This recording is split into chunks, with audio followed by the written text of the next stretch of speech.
Balades immobiles. Balades immobiles. Dans ce nouvel épisode de Balades immobiles, retour sur un film pas comme les autres qui a suscité une belle initiative visant à repeupler une forêt. Suite à l'avant-première du film Le Chêne, dont nous vous parlions dans un précédent épisode, entreprises, associations et collectivités locales ont monté l'opération pour une place de cinéma vendue, un arbre planté par les spectateurs eux-mêmes. Résultat, 300 chênes ont pris racine dans la forêt d'Olonne, avec des spectateurs engagés et ravis d'être dans l'action. Alors pour en parler, on est avec Chiara en direct depuis Florence. Bonjour Chiara. Et puis François Le Suisse, le directeur du Grand Palace, qui fait partie des personnes à l'origine de cette belle opération. Bonjour François. Bonjour à toutes et tous. Balades immobiles. Sur Deezer, Spotify, Apple Podcasts, YouTube et sur baladesimmobiles.fr. Alors le film qui est à l'origine de tout cela, c'est Le Chêne, un film réalisé par Michel Seydoux et Laurent Charbonnier, dont on vous a déjà parlé dans Balades immobiles. Ce chêne vous a donné l'envie à toi François et puis à d'autres personnes d'organiser une grosse opération autour de l'avant-première de ce film, puisque vous avez choisi pour chaque place vendue de planter un arbre dans la forêt. Si vous voulez voir un petit peu comment ça s'est passé, on a d'ailleurs réalisé un petit film qui est visible sur notre site internet baladesimmobiles.fr. C'est une opération qui n'a laissé absolument personne indifférent, y compris toi Chiara. Je sais que tu as plein de questions à poser à François. Oui, je peux les poser toutes. Toutes, vas-y, on a le temps. Après, il choisit de répondre Ouais, ou pas. Hein. C'est ça. Ouais, puis c'est pas moi qui ai fait le film. Non, en plus ça. Ah bon? Non, mais c'est plus qu'un Que- film parce que c'est un véritable événement autour du film qui s'est produit il y a quelques jours ici au Sable d'Olonne. C'est ça. Bon, déjà, bonjour François et bienvenue chez nous. Et merci d'avance de toutes les réponses que tu voudras nous donner et me donner, parce que j'ai beaucoup de curiosités que j'espère que tu pourras satisfaire. La première est plutôt, disons, basique, et c'est comment t'es venue l'idée de cette initiative autour du film? En fait, depuis des années, on réfléchit à c'est quoi une séance de cinéma. Et dans c'est quoi une séance de cinéma, c'est aussi quand est-ce qu'elle commence la séance de cinéma. Et de ricochet, quand est-ce qu'elle se termine. Et de faire terminer la séance quand le générique est passé et que les gens sortent, qu'est-ce que tu peux faire évoluer les choses? Il y a un échange, il y a un débat, il y a des choses comme ça. Et de faire venir des professionnels, donc là Laurent Charbonnier, un spécialiste de la nature qui est réputé pratiquement mondialement pour ses images de qualité de la nature, eh bien je trouvais que c'était juste extraordinaire de pouvoir déjà, rien que de faire un échange avec la salle, parce que le film, comme tu l'as dit, c'est un bonbon, c'est pas sur le chêne, mais pratiquement plus sur les habitants qui résident dans le chêne. Et d'ailleurs, le film, il a été construit comme un immeuble où on voit le voisin du rez-de-chaussée, le premier étage, le deuxième étage, le troisième étage, la cime, le dernier étage. Et on voit aussi le sous-sol. Donc c'est super intéressant. Et puis c'est addictif. 1h20 sans parole. Un film, c'est vraiment un objet cinématographique où tu rentres en immersion.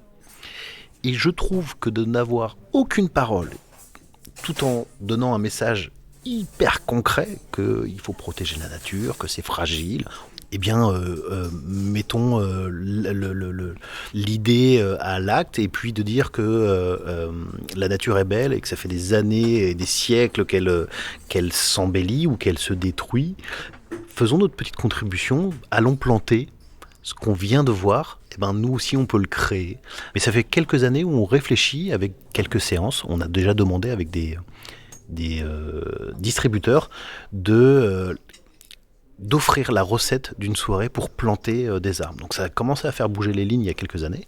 C'est pas le premier coup, mais à l'époque on avait mandaté les autres à le faire. Et je trouvais que c'était judicieux d'emmener les 300 personnes qui étaient venues. On a quand même 150 personnes qui sont venues se déplacer à 9h30 un matin. Un dimanche matin, en plein hiver. Ouais. C'est pas gagné au départ. Hein. Tu le conçois, ça, Chiara? 9h30 un dimanche matin? Hein? Pour le but de planter un arbre, oui. Allez. Et C'est pour c'était ça. juste génial parce qu'il y avait tous les... En fait, c'est là qu'on se rend compte que le cinéma, c'est un des lieux où il y a toutes les couches sociales, toutes les classes d'âge, toutes les obédiences. C'est extraordinaire. Donc de pouvoir être un engrenage, et puis nous on a une capacité à communiquer dans la ville, à être une caisse de résonance, et on se dit que voilà, en étant attractif, en faisant cette opération, c'était pas un coup de com', C'est vraiment quelque chose qui s'inscrit dans la durée. Et nous, on a planté un arbre de 2 ans. Je ne sais pas si tu vois ce que c'est, un chêne de 2 ans, Chiara, en hauteur. Non, en fait, c'est tout petit, c'est tu vois une un bouteille. arbuste ou... Alors, je vais te donner quelque chose sur lequel tu peux te fier. Tu vois une bouteille de vin ? La hauteur ? Oui. Bon, Ça en fait 2. chacun ses références. C'est à peine plus grand. C'est à peine plus grand. C'est à peine Ouais. plus grand que une bouteille de bière, c'est 1 an. Une bouteille de vin, c'est 2 ans. Donc on a planté des chênes qui étaient de la grandeur d'une bouteille de vin.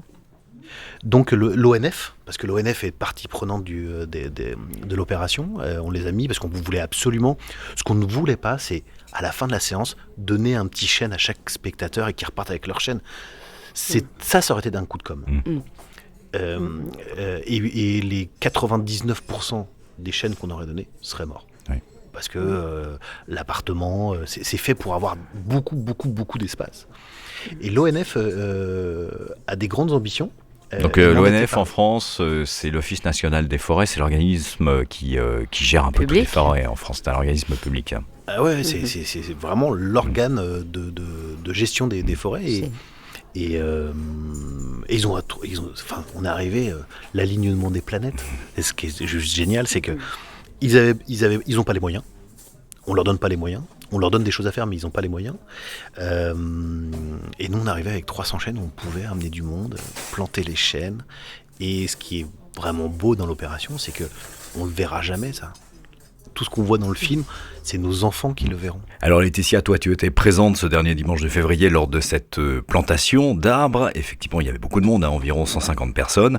Il y avait toutes les tranches d'âge représentées, comme tu le disais François, notamment des jeunes et des très jeunes. C'est le cas de Jade que tu as rencontré. Bonjour Jade. Bonjour. Tu es là ce matin pour planter des arbres. Pourquoi c'était important de venir planter un arbre ? Parce que après, je sais qu'il va grandir et ce sera important parce que les arbres, ça nous permet de respirer. Et avec la déforestation, c'est comme si en fait c'était un peu une guerre entre la plantation des arbres et la déforestation. Et tu crois qui va la gagner cette guerre ?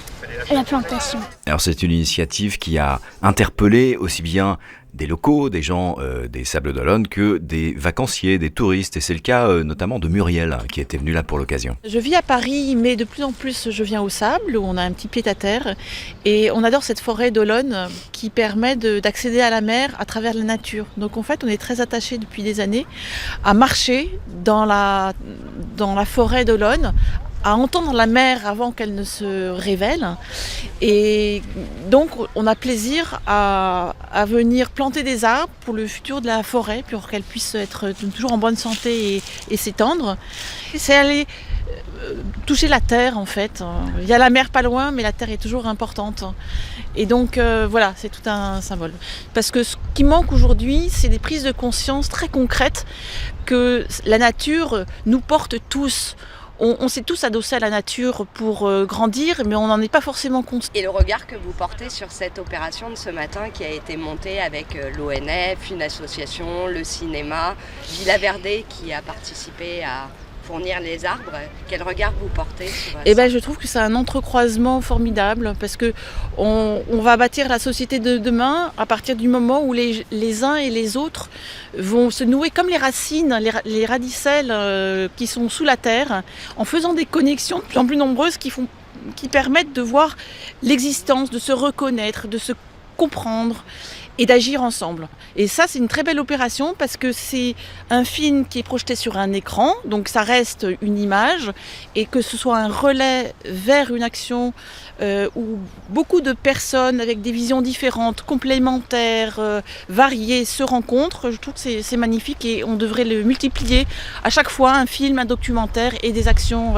avec les habitants. Ouais, c'est un sujet qui touche véritablement les gens, on vient de l'entendre, notamment dans la bouche de Muriel. Chiara, tu avais une question à poser à François. Là, j'ai l'impression que tu as voulu faire aux gens quelque chose de concret, quelque chose d'engageant, quelque chose pour la communauté.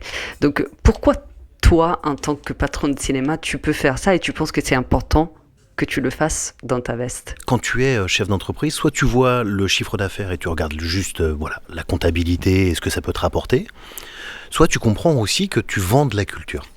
C'est-à-dire que le cinéma, c'est un commerce, mais on vend de la culture, on vend de la sensibilité, on vend des choses rigolotes, juste de la détente. Et en fait, tu as le pouvoir de mettre les curseurs où tu veux. Moi, j'ai la chance, je l'ai créé, mais la chance d'être complètement indépendant. Et c'est une chance parce qu'aujourd'hui, il n'y a plus de cinéma indépendant. Donc, je suis responsable et comptable de là où je mets les curseurs, sur les cinémas à essai, sur la dynamique, sur le fait d'être motivant, sur le fait d'ouvrir la culture au plus grand nombre, de passer des films en italien sous-titrés, de passer des films d'auteurs, de passer des films d'autrefois, du catalogue. Et voilà, quand tu as un cinéma dans une ville et tu es le seul, tu as cette responsabilité et puis tu te sens quelque part missionné pour faire quelque chose. Chiara, je te fais réagir parce qu'en Italie, c'est organisé une commande cinéma. C'est comme en France où il y a très peu d'indépendants. Moi, j'ai l'image d'Épinal, peut-être qu'il en reste encore des cinémas indépendants et que c'est peut-être un peu différent chez vous. Oui, je peux te dire que c'est pas vrai dans toutes les villes. Par exemple, à Milan, il y en a peu. À ma connaissance. À Rome, je crois qu'il y en a beaucoup plus. Par exemple, à Florence, que c'est une réalité que je connais bien, pour la petite ville qu'elle est, on a 10 cinémas indépendants. C'est que je trouve assez extraordinaire. C'est encore très dynamique. Oui, en fait, on trouve beaucoup de films, tu vois, d'essais, ici on les appelle d'essais, mais qui passent peu dans les salles, genre les Space, machin, tu vois, où on a les gros films américains. Du coup, oui, peut-être ton image d'Épinal n'est pas si fausse que ça, dans certaines villes uniquement. Oui, parce que vous avez quand même le festival du film indien à Florence, c'est pas partout que tu vas trouver ça, tu vois. Ouais, par exemple, j'ai l'impression que c'est hyper riche, ou alors c'est toi qui vas toujours glaner des trucs improbables. Les deux peut-être, mais c'est vrai que 10 cinémas indépendants sur une petite ville comme Florence, je trouve que c'est pas négligeable. Chiara, tu voulais revenir sur cette belle opération suscitée par la diffusion du film Le Chêne. Oui. Et en fait, sur ça, en fait, je voulais dire, François, que tu m'as fait penser un truc, parce que là, tu as parlé d'engagement, du fait que tu veux donner des émotions aux gens, mais aussi tu as un rôle social. Et du coup, ça m'a fait penser que planter les arbres, c'était un peu comme c'est planter une graine qui va grandir, et c'est un peu comme quand tu plantes une graine chez les gens qui vont voir ton film au cinéma. C'est-à-dire que... Mais c'est l'image totale. C'est exactement ça.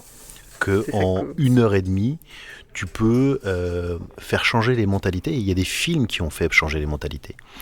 Avant de recevoir Le Chêne, 2 jours avant, on a fait une avant-première avec La Brigade. La Brigade, c'est Louis-Julien Petit, qui est un scénariste, réalisateur, engagé socialement, qui fait des films sur toujours un thème social. Il est à la base de Discount. C'était un film qui a une dizaine d'années maintenant, qui traitait des invendus jetés avec de l'eau de javel dans les poubelles des grandes surfaces. Et c'était complètement aberrant, alors déjà pour l'environnement, mais sur la surproduction, sur le fait qu'il y a des gens qui meurent de faim juste à côté, et eux vont pourrir d'eau de javel des invendus. Et que ces employés sont payés quand même le SMIC à faire quand même des choses... Et donc tout le film, il l'a fait avec... Alors il a ce petit talent de faire ça avec de l'humour, mais de mettre beaucoup de profondeur dans son film. Il l'a fait visionner à des députés, il l'a fait visionner à l'Élysée, et grâce à ce film, il a réussi, un film qui dure 1h30, il a réussi à faire bouger les lignes, et aujourd'hui, il y a un décret qui oblige et qui donne un gage aussi financier aux grandes surfaces de devoir donner. Et à l'époque, ils n'avaient pas de retour sur le fait de donner. Aujourd'hui, ils ont des défiscalisations sur tout ce qu'ils donnent. Grâce à un film, il a fait bouger les lignes. Quand on a Les Invisibles, juste après, il a fait Les Invisibles, qu'on a passé en avant-première ici. C'est un film, en fait, sur le monde de la réinsertion. Tu le connais peut-être, Les Invisibles, Chiara? Oui, je le connais. Oui. Eh bien, il a fait aussi bouger les lignes. Et je peux te donner plein de films comme ça qui ont fait bouger les choses. Et ça tombe bien d'ailleurs, François, que tu parles de Louis-Julien Petit, parce qu'il sera l'invité de Balades Immobiles la semaine prochaine. Donc il y a des films qui font bouger les lignes, et c'est aussi ça le rôle du cinéma. Concept puissance, ouais. On a fait par exemple Un Monde récemment, vous l'avez vu, vous avez fait un podcast autour de ça. Un Monde, c'est un film qui a reçu des prix partout dans le monde, qui fera bouger les lignes. Ouais. Et qui a eu d'ailleurs plein de prix en Belgique. Le film a reçu 7 Magritte pour un premier film, c'est extraordinaire. C'est même incroyable. Extraordinaire, c'est une consécration. Ouais. Je me demandais si tu avais déjà en tête d'autres initiatives liées à d'autres films pour l'avenir ou si tu te fais porter par la vague. Alors, oui, on a déjà des initiatives. On a toujours déjà... un truc en tête, François, faut le savoir. Moi, le problème, c'est un peu le problème, c'est que je me dis, bon, allez, on se calme, ça y est, on en a fait 4 là en l'espace d'une semaine. C'est considérable, 4 avant-premières avec des événements à chaque fois, c'est beaucoup, sachant qu'on est une toute petite équipe, nous. Donc c'est beaucoup d'investissement personnel. Oui, j'ai déjà des distributeurs qui me proposent des films pour enfants. J'aime particulièrement faire des choses pour les enfants parce qu'il n'y a pas de filtre, parce que c'est cash, c'est direct et tu peux pas tourner autour du pot. T'as réussi ton truc ou tu as pas réussi. On va faire. Alors le chêne, tu sais, c'est pas terminé, Chiara. C'est que le début en fait, la plantation. C'est déjà énorme parce que le distributeur est déjà dingue de tout ce qu'on a réussi à faire, mais c'est que la première étape de la fusée. La deuxième étape, c'est que grâce à toute la communication qu'on a réussi à faire, que c'est passé dans la presse, c'est passé à la télé, c'est passé localement, ça a eu une grosse portée. Eh bien, on a envoyé les dossiers pédagogiques. Fabien nous a fait des petits films qui expliquent avec le réalisateur et on va avoir la semaine prochaine 1000 enfants de primaire qui vont venir voir le film et se faire sensibiliser autour de la nature et parler autour de la nature. C'est fantastique. Si je démissionne, tu vas m'embaucher, François ? Non, moi d'abord. D'accord, vous c'est êtes vrai. embauchés. J'ai la brune, la blonde, j'adore. Merci les amis d'être passés par Balades Immobiles. La semaine prochaine, cinéma toujours, avec une comédie sociale qui parle d'un sujet ô combien d'actualité, l'accueil des mineurs non accompagnés issus des migrations. On sera avec le réalisateur Louis-Julien Petit qui viendra nous parler de ce très beau film et des comédiens Audrey Lamy, Fatoumata Kaba et Amadou Bar.